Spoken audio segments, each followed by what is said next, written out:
everybody. Today we're at Kerr Mill, and Kerr Mill was built in 1823 by a man named Joseph Kerr.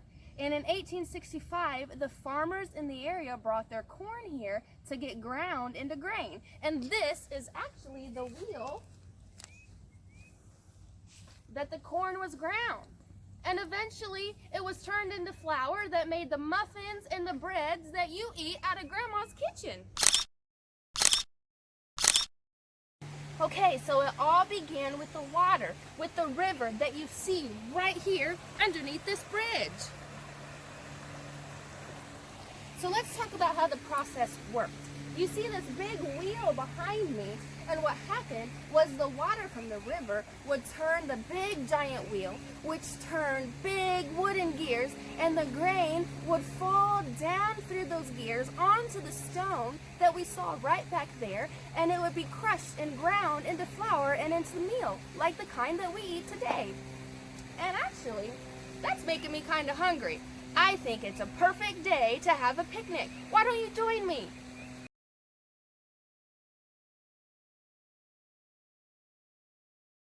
Let's see what we have to eat. Ooh, we have some strawberries, some nice pink fresh watermelon. You can't have a picnic without popcorn. And a loaf of Granny's homemade bread. Oh, would you look at that? There's a little ant that's trying to join our picnic. What do you think we should do? Should we let him join our picnic, or should I put him back on the grass where he came from? You know, that reminds me of a book. Hey, little ant, why don't we go ahead and read it?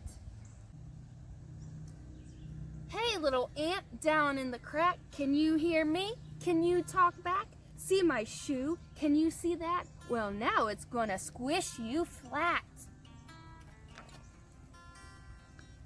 Please, oh please, do not squish me. Change your mind and let me be. I'm on my way with a crumb of pie. Please, oh please, don't make me die.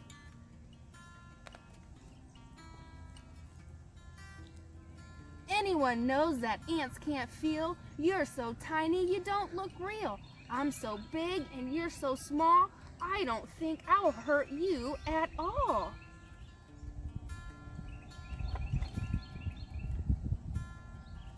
But you are a giant, and giants can't know how it feels to be an ant. Come down close, I think you'll see that you are very much like me.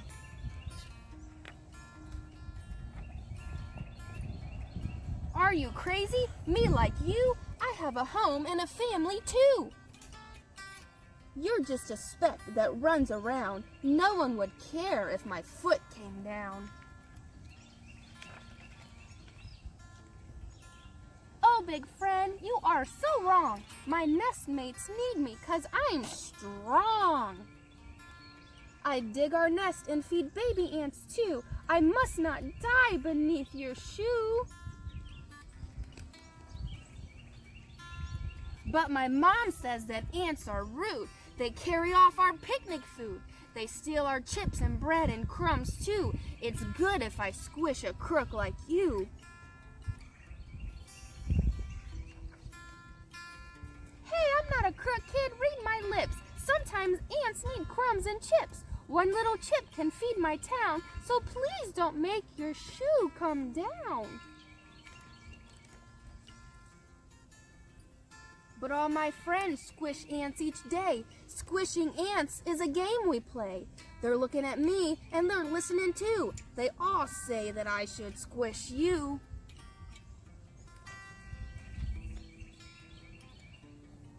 I can see you're big and strong. Decide for yourself what's right and wrong. If you were me and I were you, what would you want me to do? Well, should the ant get squished? Should the ant go free? It's up to the kid, not up to me. We'll leave the kid with a raised up shoe, but what do you think the kid should do?